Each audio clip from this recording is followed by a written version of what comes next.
સ્વામિનારાયણ સંપ્રદાયના સંતે ભગવાન પરશુરામ વિરુદ્ધ બફાટ કરતા હવે સુરેન્દ્રનગરમાં પણ વિરોધ જોવા મળી રહ્યો છે। બ્રહ્મ સમાજે કલેક્ટરને આવેદનપત્ર પાઠવી સ્વામિનારાયણના સાધુ વિરુદ્ધ કડક કાર્યવાહી કરવાની માંગ કરી।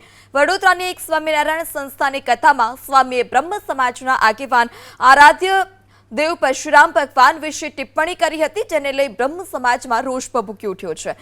સ્વામિનારાયણ સંપ્રદાયના સ્વામીએ કરેલા વાણી વિલાસને બ્રહ્મ સમાજે સખત શબ્દોમાં વખોડી કાઢ્યો છે। આગામી સમયમાં આ પ્રકારે તેઓ ટિપ્પણી કરશે તો ઉગ્ર આંદોલન કરવામાં આવશે તે પ્રકારની પણ ચીમકી ઉચ્ચારી। તો આ તરફ અમરેલી જિલ્લાના બાબરામાં પણ બ્રહ્મ સમાજે મામલતદારને આવેદનપત્ર આપી રોષ વ્યક્ત કર્યો હતો।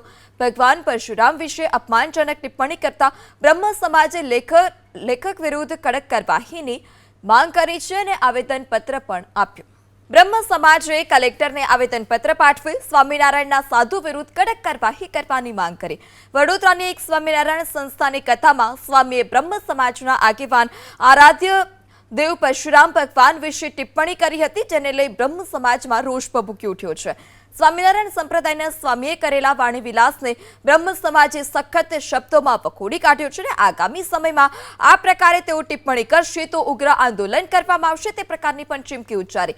તો આ તરફ અમરેલી જિલ્લાના બાબરામાં પણ બ્રહ્મ સમાજે મામલતદારને આવેદનપત્ર આપી રોષ વ્યક્ત કર્યો હતો। ભગવાન પરશુરામ વિશે અપમાનજનક ટિપ્પણી કરતા બ્રહ્મ સમાજે લેખક વિરુદ્ધ કડક કાર્યવાહીની માંગ કરી છે અને આવેદનપત્ર પણ આપ્યું।